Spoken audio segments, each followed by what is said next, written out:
Good morning. I'm Savannah Sellers. And I'm Joe Fryer. Right now on Morning News Now, arrival. This morning, the very first case of the Omicron variant has now been identified in the U.S. The CDC announcing a traveler had returned to California from South Africa last week and tested positive just days later. The individual was fully vaccinated and only experiencing mild symptoms, which the CDC says are improving. Dr. Anthony Fauci once again stressing the importance of getting your shot. We know what we need to do to protect people. Get vaccinated. If you're not already vaccinated, get boosted. This morning, how the Biden administration is responding as it prepares to roll out a plan to combat the variant. Waiting game, tense scenes outside of the Supreme Court yesterday. Demonstrators on both sides confronted each other as justices heard arguments in what's considered the biggest challenge to abortion rights in decades. The future of Roe versus Wade now in the balance. How the 9 justices signaled they would rule on the landmark case out of Mississippi. Day in court, a community in mourning as the 15-year-old suspect in that deadly Michigan high school shooting is formally charged as an adult with murder and terrorism. Death toll rising, a 4th student now dead. New information we're learning about what happened inside Oxford High School just hours before the incident. Also this morning, bird is the word. In the age of pandemic shortages and supply chain woes, chicken tenders might be the very last grocery store staple you'd think would be in short supply. Well, you might soon be forced to cough up a little extra dough for dinner. We'll tell you what's behind the price hike and how the big chicken chains are responding. And swing and a miss. Baseball fans won't be too thrilled with this one. Months of labor negotiations between the MLB and its players union have led to this, a lockout. It's the league's first work freeze in decades. So what does that mean for the upcoming season? And all those high-profile, multi-million-dollar contracts that have just been inked will bring you the inside baseball. Good to have you with us on this Thursday morning. Absolutely. I also noted how I even wrote it down, called chicken tenders a grocery store staple. For some, they are. Not for me, but for some they are. We buy them sometimes. All right. Good to have you with us. We do want to begin with the first case of the Omicron variant in the United States. Yeah, that's right. Now that Omicron is here, the White House is stepping up its plan to fight COVID, and it will impact foreign travelers the most this holiday season.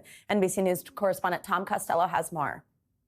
Yes, Savannah and Joe, good morning. You know, top health officials say it was really only a matter of time before the Omicron variant appeared in the United States. That's now happened. Later today, here at the NIH, President Biden will lay out his administration's winter response plan. That will include extending the mask mandate on planes, in airports, buses, and trains. And also today, for the first time, we're hearing from somebody overseas who has experienced Omicron firsthand. This morning, the Biden administration is taking new and immediate action to fight the spread of the Omicron variant, extending the federal mask requirement in all airports, planes, trains, and buses through mid-March, and mandating stricter testing for every international traveler, including Americans arriving from foreign airports starting next week. The new regulation, if you want to call it that, is that anybody and everybody who's coming into the country needs to get a test within 24 hours of getting on the plane to come here. The CDC now confirming the first U.S. case of Omicron. A resident of San Francisco who returned from South Africa on November 22nd, then started showing symptoms. The individual self-quarantining now, and all close contacts have so far tested negative. They had received a full dose of the Moderna vaccine, but no booster. They had mild symptoms and thankfully have now recovered. This is cause for concern, but it is also certainly not a cause for us to panic. Now the CDC is ordering airlines to share contact information for anyone who's traveled from that southern African region for future contact tracing. This Air China flight crew taking no chances at LAX, wearing full hazmat suits. The U.S. has already banned non-Americans from flying in from southern Africa, now an Omicron hot zone. And for the first time, we're hearing from a patient overseas who's been diagnosed with Omicron. Cardiologist Dr. Elad Moar, who's quarantined at home in Israel. I had high temperature, muscle ache, sore throat. He believes he caught Omicron last week in London while attending a 1,200-person medical conference where masks were only recommended. He attributes his mild symptoms to his being vaccinated and having a booster. My case strengthened the need fully vaccinating, including a booster of all population. The Biden administration says encouraging everybody to get boosted is a top priority. To do that, it is encouraging employers to give people time off to go get boosted. It's also encouraging healthcare providers to talk to parents about vaccinating their kids. And also, it's going to be allowing for free at-home test kits, expanding free at-home test kits nationwide. Joe and Savannah, back to you. All right, Tom Costello, thank you so much. Dr. Megan Ranney joins us now. She's an emergency physician and associate professor at Brown University. She's also the co-founder of Get Us PPE. Dr. Ranney, always good to have you with us. So given that this Omicron case in San Francisco is someone who we know is fully vaccinated and they're showing mild symptoms, can we glean much from that? And what does it tell us about vaccine effectiveness, or do we need to see a lot more cases first? So really, this is just one case. At this point, this is anecdote, not evidence. This does confirm some of the data that we're getting out of South Africa, which is just as with the rest of COVID, if you get a case and you're unvaccinated, you are at significantly higher risk of severe illness, hospitalization, or death. But as with everything around Omicron, I'm cautioning folks to take a breath and wait a week or two until we know a little bit more. That's really good advice. We like to hear that. Take a breath. All right. Now, the White House is ramping up testing and contact tracing for travelers who are coming into the U.S. How important are those measures in preventing Omicron from spreading here rapidly? How helpful can that be? So they're certainly important, and I wish that they had been put in place months ago. Even more effective would be requiring vaccination for everyone who comes into the U.S., whether they are a foreign national or a U.S. citizen, and requiring testing a few days after arrival here. And Dr. Ranney, masks have been part of our daily lives for nearly 2 years now. You're one of our PPE experts. Should we upgrade our masks to a surgical one or N95 if you haven't been using one lately in the wake of this variant? Will we wait for more answers, or do you think a cloth mask is still effective if you prefer that? So this is the time to upgrade your mask if you haven't already. Certainly wear a surgical mask. If you are going to wear a cloth mask, make sure it's one of the ones that has been well tested, has high filtration, and has good fit. K95s, KF94s, and N95s are wonderful, but only if they are the real thing. A lot of the masks that are being sold on Amazon and elsewhere right now are counterfeit.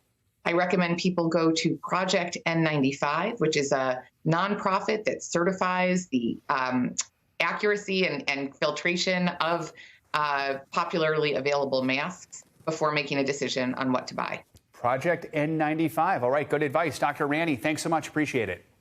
Now to a major battle at the Supreme Court over the future of Roe v. Wade. In oral arguments yesterday, a majority of members of the conservative-leaning court indicated their support for upholding a Mississippi law that would ban abortions after 15 weeks, directly threatening the almost 50-year-old landmark ruling.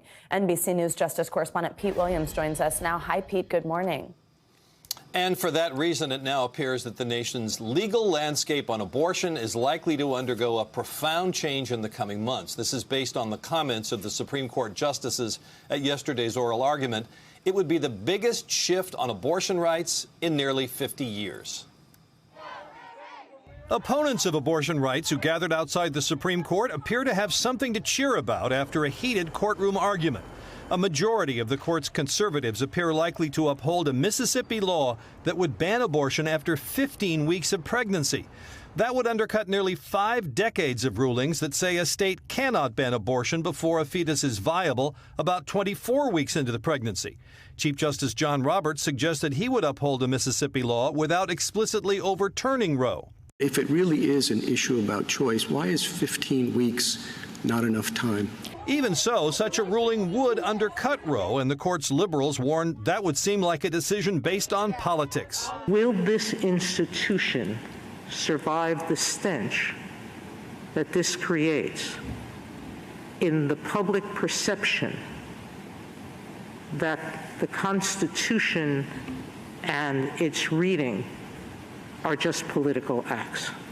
It's unclear whether the court will go the whole way and overturn Roe completely. But even if it doesn't, doing away with the rule that says states cannot ban abortion before viability could embolden as many as half the states to pursue local laws that would make abortion illegal. Some already have bans on the books that would go into effect the moment the court's abortion precedents were overturned. It's hard to think of something in the modern history of the United States that will be more epic than a ruling that either overrules or severely limits Roe versus Wade. It's so central to our understanding of what the Supreme Court is and does. But we'll have to wait to see how this drama ends. The decision in a case this complicated and controversial probably won't be issued until the very end of the term, and that means late June or early July, Savannah. Pete Williams from Washington, D.C. for us. Thank you so much. Let's dig a little deeper into this with Carolyn Shapiro. She's a professor of law and the co-director of Chicago-Kent College of Law's Institute on the Supreme Court of the United States. She also previously clerked for Justice Stephen Breyer and has argued cases in front of the Supreme Court. Carolyn, good to have you with us. So, first of all, what's been your reaction to what we heard in court yesterday? What do you think is going to happen to Roe versus Wade? Well, I think, first of all, there's no question that the court is going to uphold the Mississippi law that bans abortion after 15 weeks, which is a significant, all by itself, a significant change in the law. But listening to the justices yesterday, I think it's very likely that they will just outright overrule Roe versus Wade. There was an enormous amount of hostility to the opinion itself, to Casey versus Planned Parenthood, the 1992 decision that reaffirmed Roe versus Wade.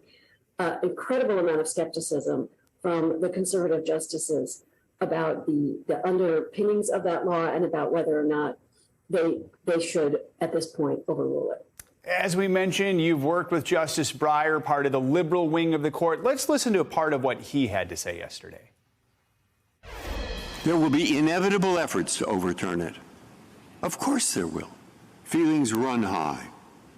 And it is particularly important to show what we do in overturning a case is grounded in principle and not social pressure, not political pressure. What do you make of what he was saying there? What is it he's trying to do in his statements there? Well, he's actually reading in part from the Casey opinion, but what he's trying to say to his fellow justices is that if we overrule precedent because it's unpopular, if we overrule precedent because people don't like it, that's not a principled reason to do it. That we have to actually explore the underpinnings of the what's called stare decisis, which is the idea that precedent is presumptively correct, and that we have to look and think hard about issues like how has this Roe versus Wade and Casey, have they shaped society?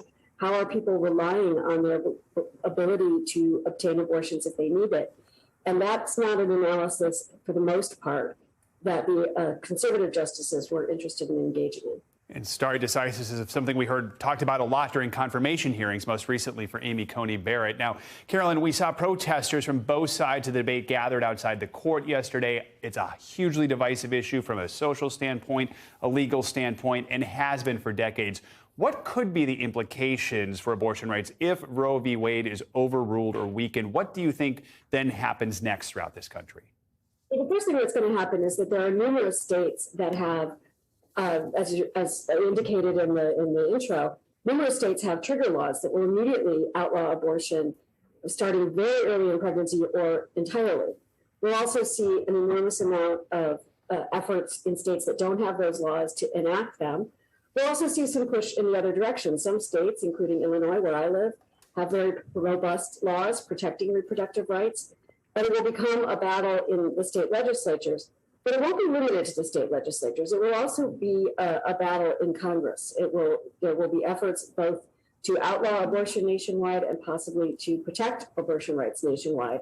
And then if those laws were to pass, they would end up going back to the Supreme Court. I mean, Carolyn, this has been an issue that for decades has often motivated conservative voters and those who oppose abortion rights. Do you think that's going to change in the next year as we head into next year's midterms? I think if the court overrules Roe versus Wade or makes it clear that they've hollowed it out to such a point that it's not meaningful anymore, that will be enormously motivating for Democratic voters and for people who are not necessarily strongly associated with the Democratic Party, but who care a lot about abortion rights. Carolyn Shapiro, thanks so much for your time. We appreciate it this morning. We're continuing to learn new information about the Oxford High School shooting that left at least 4 people dead now and 7 others injured. Prosecutors are now charging the 15-year-old suspected gunman as an adult with charges including terrorism and first-degree murder. NBC News correspondent Megan Fitzgerald joins us now from Oxford, Michigan with the very latest. Hi, Megan. Good morning. Savannah, good morning to you. Yeah, that suspect has been identified as 15-year-old Ethan Crumbley. He has pleaded not guilty, as you mentioned, to some 24 criminal felony counts here, which include a terrorism count as well as first-degree murder. Meanwhile, law enforcement here in Oxford, Michigan, are still searching for a motive. Thank you. And Mr. Crumbley, could you state your full name for us, please? Ethan Robert Crumbley. The suspected teen shooter appearing in court remotely, now charged with killing 4 classmates in the halls of his high school. The attack being called premeditated by the Oakland County prosecutor, who says they found video and journal entries of him talking about killing students. I am absolutely sure, after reviewing the evidence, that it isn't even a close call. It was absolutely premeditated. The 15-year-old sophomore pleading not guilty to a slew of charges, including 1 count of terrorism causing death and 4 counts of first-degree murder. This morning, new details about what happened inside Oxford High. Authorities say horrifying scenes captured on school security cameras showing the gunman walking out of a bathroom and entering a hallway. That's when police say he fired off more than 30 rounds. He still had 18 bullets left when police stopped him just minutes later. He methodically and deliberately walked down the hallway, aiming the firearm at students and firing. Police say the murder weapon, a Sig Sauer handgun, was purchased days earlier by the suspect's father. 4 students were killed: 17-year-old Justin Schilling, 14-year-old Hannah St. Juliana, 17-year-old Madison Baldwin, and 16-year-old Tate Meyer. Senior Christina Myers heard gunshots in the hallway before she and other students frantically stacked chairs against the classroom door. So you were preparing to die? Oh, yeah. I thought that he was going to come into the classroom. She quickly texted her dad, "I love you. There's shooting. I love you." Myers and many of her fellow classmates made it out alive, but the trauma from that day just now settling in. I know that I can't move on from this because I know 4 kids won't be able to move on from this. Crumbley is being held this morning without bond. Prosecutors say it's possible that not only he could face additional charges, but his parents as well, although, Savannah, at this hour, it's still unclear as to what those charges could be. All right, Megan Fitzgerald, just such a tragedy. We're thinking of those families. Thank you so much. New revelations are coming to light about former President Trump's bout with COVID during the 2020 election. The revelations come from a new book from his own chief of staff at the time, Mark Meadows. Now, both men are speaking out. NBC News chief White House correspondent Kristen Welker is following this story and joins us with more. Kristen, good morning. Hey, Joe. Good morning to you. Good to see you. Former President Trump is facing mounting questions about whether he and his aides deceived the American people by covering up a positive COVID test at a key moment in the 2020 campaign. His testing status was under a microscope before the first debate. And of course, Savannah pushed him on the timeline soon after. The question this morning, could Mr. Trump have spread it to others in those critical days? This morning, new fallout amid stunning revelations. Former President Trump tested positive for COVID-19 3 days before that contentious first debate with then-candidate Joe Biden. I don't wear masks like him. Every time you see him, he's got a mask. The disclosure in a new book by Mr. Trump's former chief of staff, Mark Meadows, and obtained by The Guardian, but not reviewed by NBC News. Meadows adds that Mr. Trump received a negative result from a separate test hours later. 3 sources familiar with the matter confirmed that timeline to NBC News, and 2 of those sources characterized the former president's initial test as a false positive because of that subsequent negative test, a point Meadows echoed overnight. Well, the president's right. It's fake news. How did it all unfold? September 26th, Mr. Trump presided over a Rose Garden ceremony to nominate Amy Coney Barrett to the Supreme Court, and then that evening traveled to a rally in Pennsylvania when the positive test came in, sending shockwaves through the White House, according to The Guardian. In the days following, a busy public schedule, including a ceremony with Gold Star families and a COVID briefing, all before heading to that debate on Tuesday, September 29th.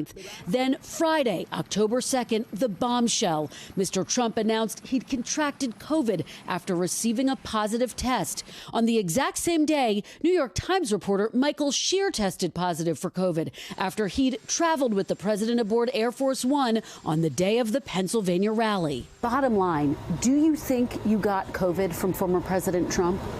I can't be 100% sure. I was on that plane. We were talking to the president. He didn't have a mask on. It was pretty clear to me that the plane was where I got COVID. Weeks later, and after the former president was out of the hospital, Savannah pressed Mr. Trump about when exactly he tested positive. When did you last remember having a negative test? Well, I test quite a bit, and I can tell you that before the debate, which I thought it was a very good debate, and I felt fantastically. I had no problem before. Did you test the day of the debate? I don't know. I don't even remember. I test all the time. But I can tell you this. After the debate, like I guess a day or so, I think it was Thursday evening, maybe even late Thursday evening, I tested positive. That's when I first found out. Now, Mr. Trump said in a statement, the story of me having COVID prior to or during the first debate is fake news, but he did not address whether he had received a positive test before that debate. Joe. Kristen, thanks so much. Time for a check on your morning news now. Weather. Which, of course, means Bill Cairns is back. Hey, Bill. Hey, good morning. So now we're starting to add up. Remember yesterday we learned that meteorological winter starts December 1st. So that means we ended meteorological fall. So now we're starting to add up the numbers, and it was astonishingly warm in the lower 48. Now, I will say, for our friends in Alaska, you just finished one of the coldest Novembers you've ever had. So there is cold out there, but it wasn't in the lower 48. This is the departure for average for fall. 92% of the lower 48 had above average fall temperatures, and there were some extremely warm spots. All of those red dots you see on there, those are all top 10 warmest cities on falls on record. So that goes all the way from the west, especially the northern plains, the Midwest, into the Northeast. And it was exceptionally warm fall. Second warmest ever on record, Boston. Newark had the warmest ever. Philadelphia, the fourth warmest, and D.C. the sixth. So I get a lot of questions like, well, if it was a warm fall, does that mean we're not going to have a lot of snow? And so we crunched some of the numbers, and 9 out of 10 times in Boston when we had a warm fall, it means a less snowy winter.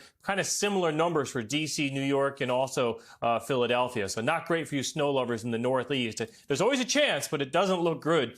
The correlation does not quite make as much sense, though, back towards the Great Lakes, where it was also one of the warmest falls on record. Buffalo, 4th in Detroit, 5th in Cleveland, 3rd in Chicago. But about half the time, you get less than average snow. So maybe the lake effect snow can help those areas. So let's get to the forecast for today. As advertised, incredibly warm for this time of year. I just saw a stat that was 70% of the lower 48 is going to be at least 70 degrees today, which is just unheard of for this time of year. And it's not like it's cold anywhere. I mean, even Minneapolis is mid-40s this time of year. That's pretty mild. Boston at 55. And as we head into the weekend, it will get cooler. It has to, right? That cool air will begin to come down from the north. Not exactly frigid, 30s and 40s, but kind of getting back to where it should be. Also, it'll be a little cooler in areas of northern New England, but we're still sunny and warm across the board through the southern half of the country. It looks like a great weekend from California to Florida through Texas. No complaints at all. Temperatures, the 50s, 60s, and 70s is, pretty seasonable, if not a little above average. If you're looking for any snow, you have to be up along the Canadian border there in the Dakotas, northern Minnesota, or upstate portions of New York and New England. Into Sunday, this is when things begin to change a little bit. A stronger storm will develop in the middle of the country. We'll have some snow in areas of Wisconsin and northern Michigan. and a little bit of light rain in the Ohio Valley. So again, guys, there's no huge snowstorms coming. And this is the time of year that snow lovers start getting a little angry with me. I sent out like a tweet yesterday saying it's not looking great for a white Christmas, and people started getting all upset at me. But sometimes I hate to bring bad news. Not Bill's fault. Yeah, Not Bill, Bill's fault. exactly. Just the message bearer. All right. Thanks, Bill. And coming up, Alec Baldwin is now speaking out about that fatal movie set shooting in an emotional new interview. The actor breaking down over the incident, saying he, quote, didn't pull the trigger, the gun that killed cinematographer Helena Hutchins. We'll show you more of what he said next.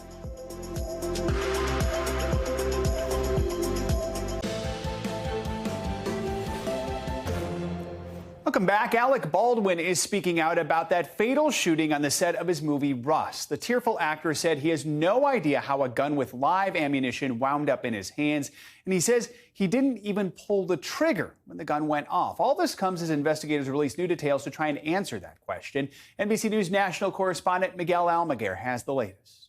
Savannah and Joe, for the first time, Alec Baldwin is speaking out in a sit-down interview recounting the moments before, during, and after that fatal shooting. This morning, a new twist in the fatal shooting on the set of Rust. Alec Baldwin speaking out to ABC News.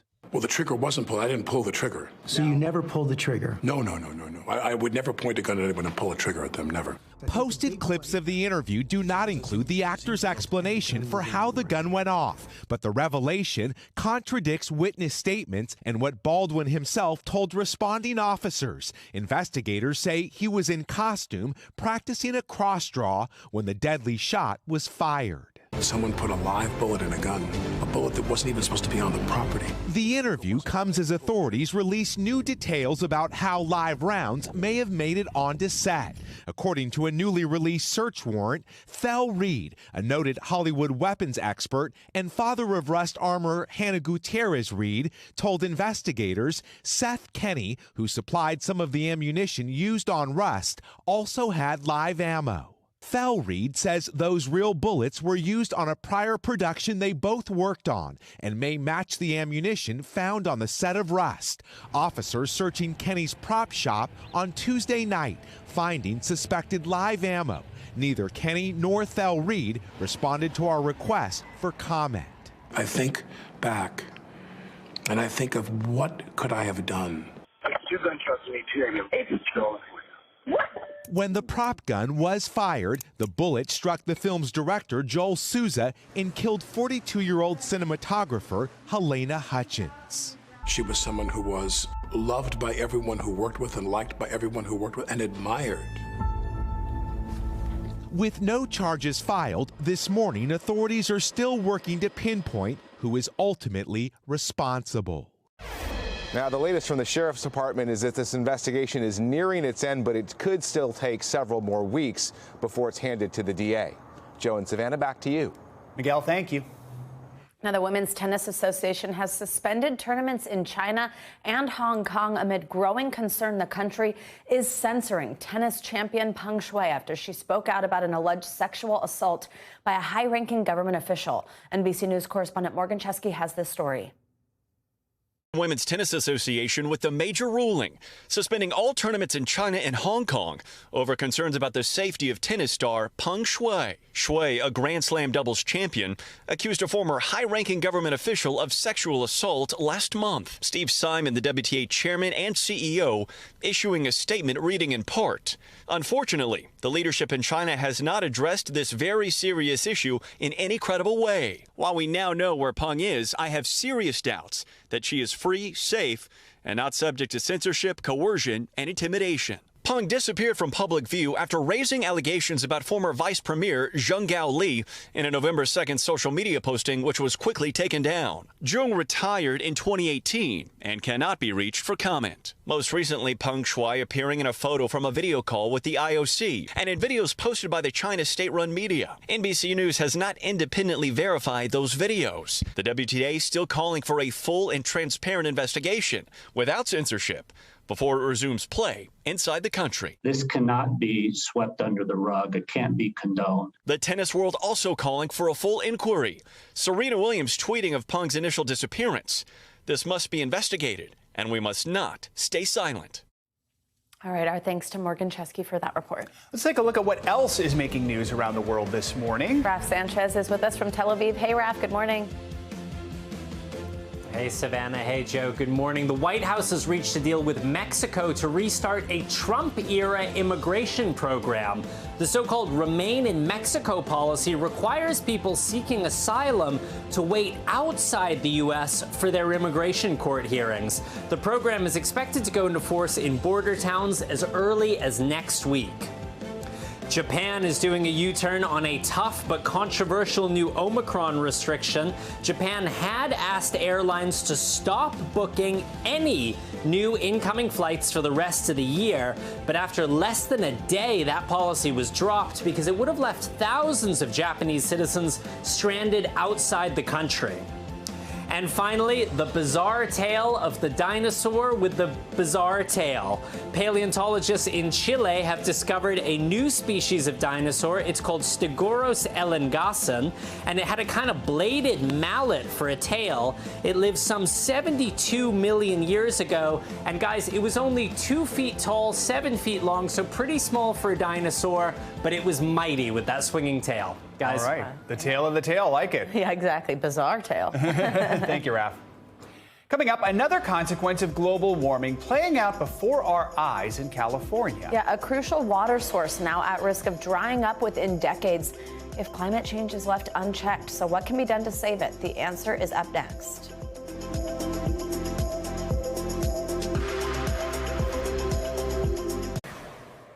Welcome back. You've probably seen lots and lots of your friends posting their most listened to songs and artists because it's Spotify Wrapped season. The music streaming platform released its annual Spotify Wrapped content yesterday, giving users their unique listening statistics with all the music and artists they listened to most in this past year, 2021. Spotify also puts out global data of the most popular songs and artists of the year. The most streamed song globally was Driver's License by Olivia Rodrigo. Her debut album, Sour, was also the most streamed album this year. Bad Bunny took home the title of most streamed artist for the second year in a row, followed by Taylor Swift, BTS, Drake, and Justin Bieber.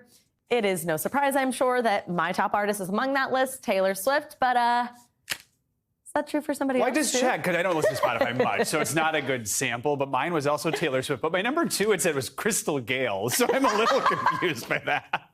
Yeah, it's not a good sample. Yeah, I don't know. But yeah. Anyway. But hey, right. Well, I do know you're a Taylor fan, but I love that. I We have it in common. All right, thank you, Savannah. Yeah. All right, an alarming new study found that a major source of water in the western United States could dry up in the next 25 years. That's if global warming continues unchecked. Joining us now is NBC News science reporter Denise Chow. Denise, good to have you with us. So tell us more about this study and the impact losing this water source could have. Sure. So this study was done by scientists at Lawrence Berkeley National Lab. And what they did was they looked at climate models and these projections that already exist and tried to see what those changes might mean for the Sierra Nevada snowpack. And what they found is that if global warming is able to continue unchecked, what they call this high emission scenario, then by the late 2040s is when we could see sort of 5 consecutive years of really little or no snow in the Sierra Nevadas. And the reason why this is so alarming is because California really relies on Sierra Nevada snowpack for its water supply. In any given year, it's about 30% of the fresh water supply. Now, obviously, the loss of this water source would be devastating to the area. In your article on NBCNews.com, you wrote it could create a domino effect on the broader ecosystem. Tell us more about what that would look like. Sure. Yeah. So in addition to all the challenges that this would place on agriculture and then anything from, winter recreation in the area even, but this would really have a lot of sort of spillover effects for all of the plants and animals that live up and down these mountains. So the Sierra Nevada snowpack flows into streams that would affect sort of the health of these fish that live there. But not just that, it's also the vegetation that would be able to survive in these mountains and the density. And overall, if there's less snow or no snow, that really just amplifies the wildfire risk for California. So the big question then is what can be done to make sure that fresh water source doesn't dry up? Well, ultimately, it will take reducing greenhouse gas emissions. So a lot of these changes to the snowpack are happening because of human-caused climate change that's increasing temperatures, not just in California, of course, but all around the globe. So this is affecting snowpacks all around the world. And I think an important thing to note here is that this study is not saying that the Sierra Nevada snowpack is going to disappear forever. It's just saying that, we are very close within 25 years of having 5 consecutive lean years of snow in the Sierra Nevadas, or 10 consecutive years. And you can imagine just how challenging that would be. All right, Denise Chow, thank you for your reporting. Appreciate it. And coming up, parents, you might want to have your kids step out of the room for a second because we've gotten word of a chicken tender shortage. Why you might have to shell out a bit more cash at the grocery store for that precious poultry.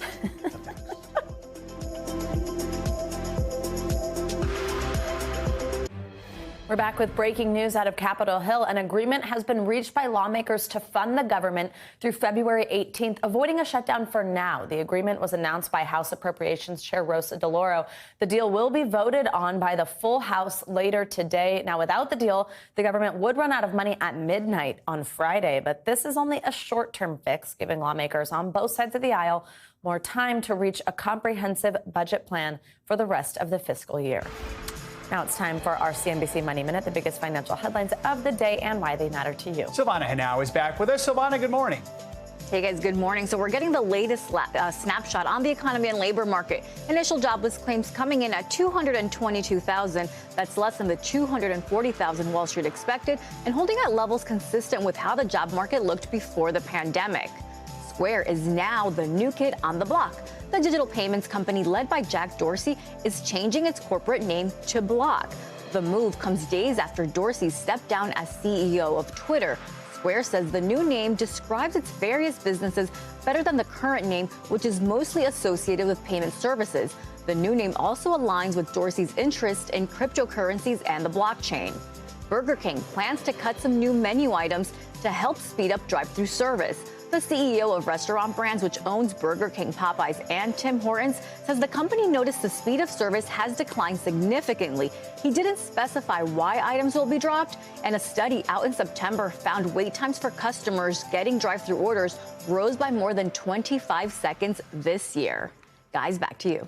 All right. That's interesting. Yeah, it is. I'm sure there will be people wwho are sad to hear their item is on the chopping block. Exactly. Didn't that happen with Taco Bell? And there was I think like they an did that uproar? too. Yeah, they did. Mm-hmm. All right, Silvana, thank you. All right, let's keep the food woes going. Supply chain issues have led to shortages around the country, impacting many things we use and consume. And now, chicken tenders are the latest thing to be affected. That's right. NBC News correspondent Carrie Sanders joins us now with not chicken fingers, it looks like, from Fort Lauderdale, Florida, with more on this sensitive, some may say tender subject. Carrie, good morning. Say it isn't so.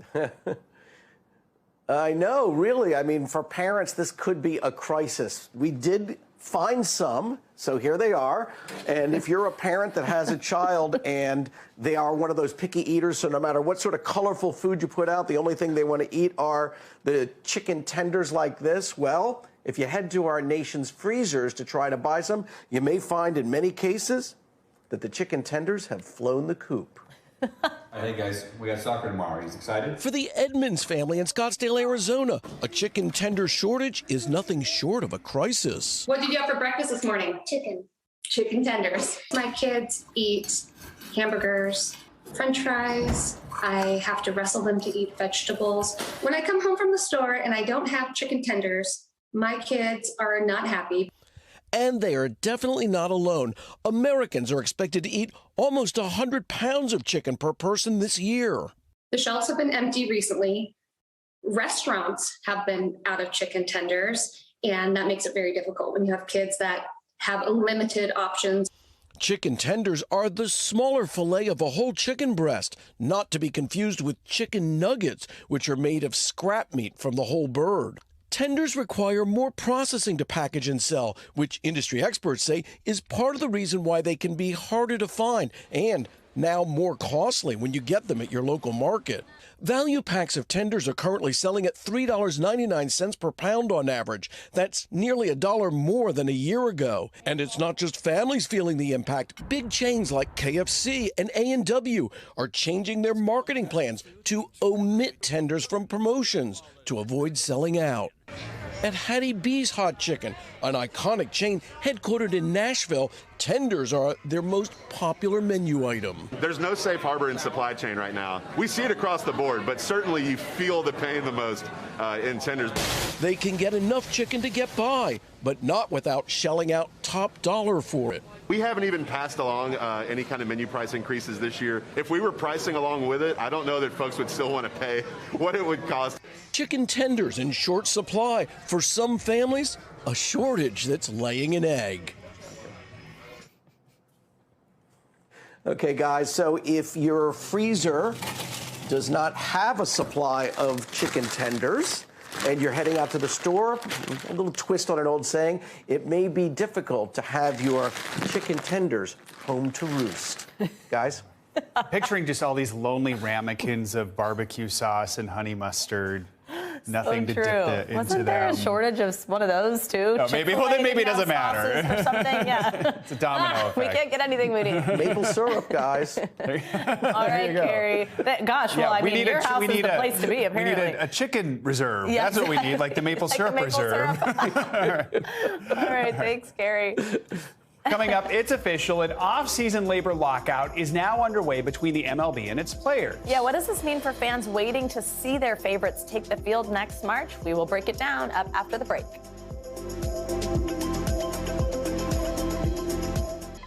The sneaker industry is booming, and it's leaving a footprint across the globe as it continues to grow. Today, anchor Craig Melvin recently visited Atlanta to learn more about the culture and meet some passionate sneakerheads along the way.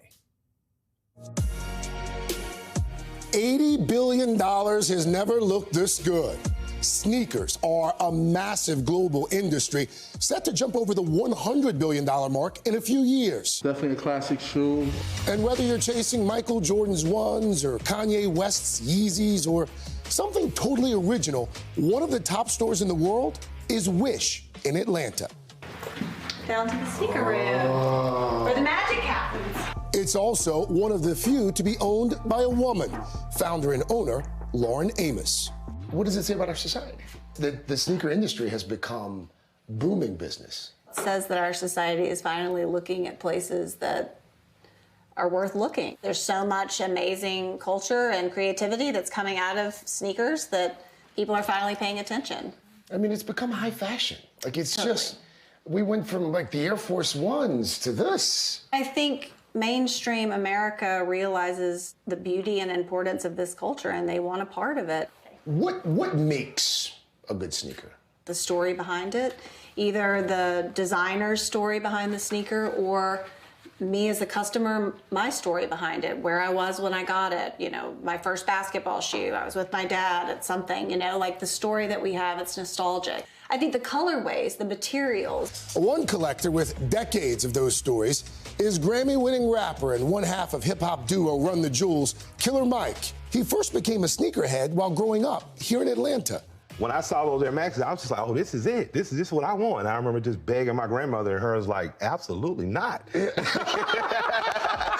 In the studio and on stage, he's had an inside perspective on how music has been a front line for fashion. And hip-hop has been the greatest free advertisement for sneakers ever.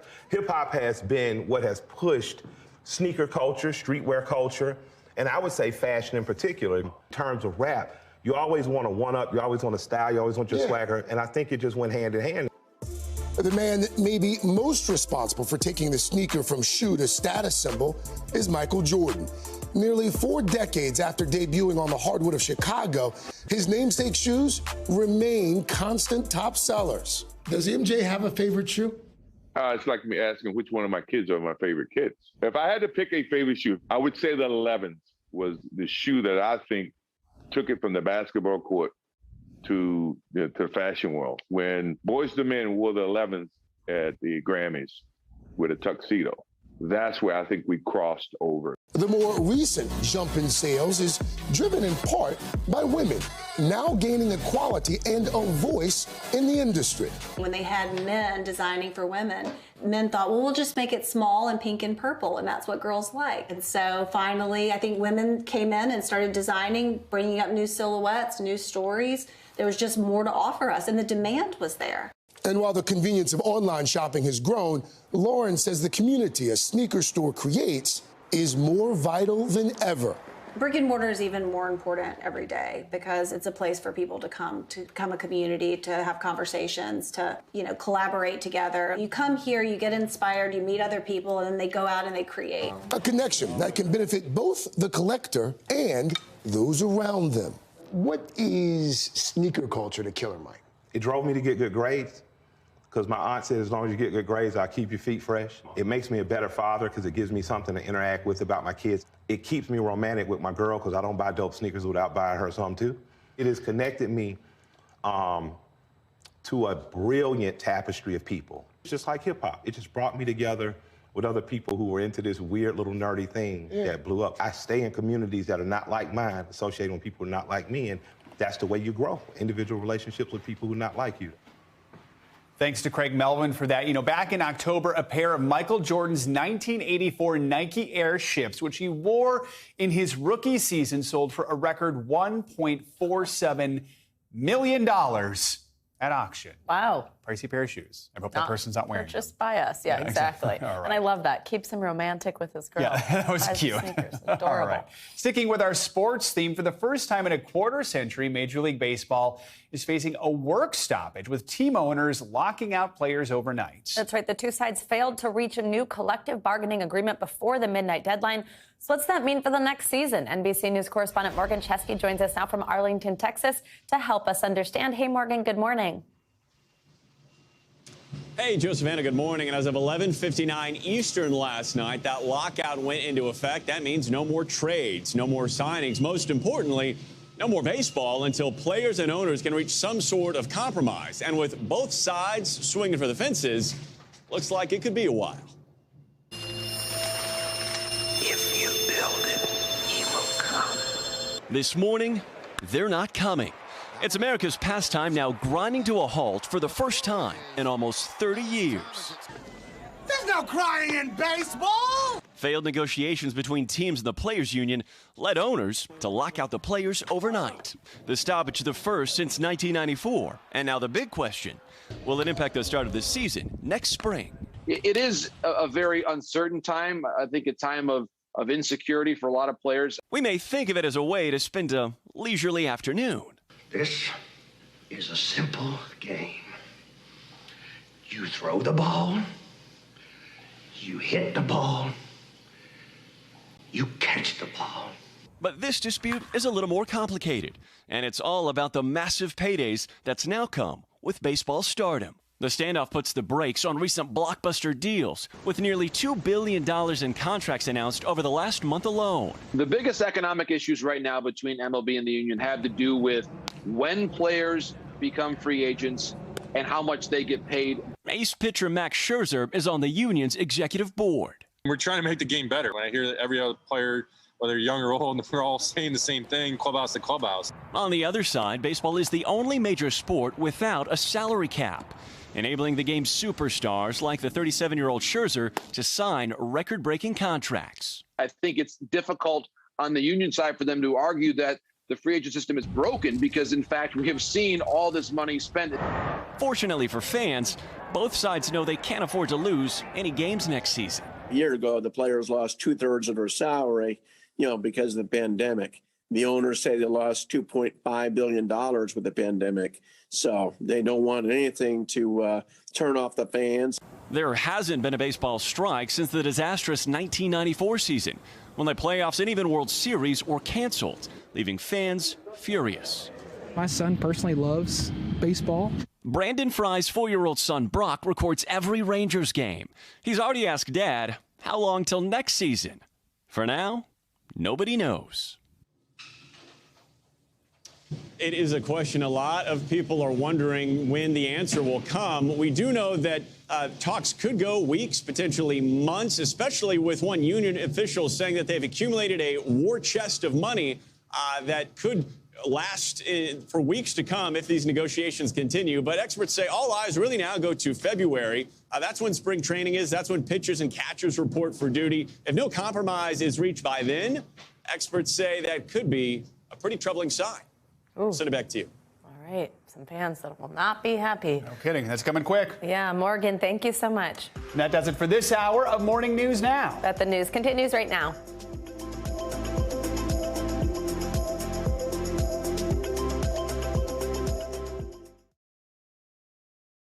Thanks for watching our YouTube channel. Follow today's top stories and breaking news by downloading the NBC News app.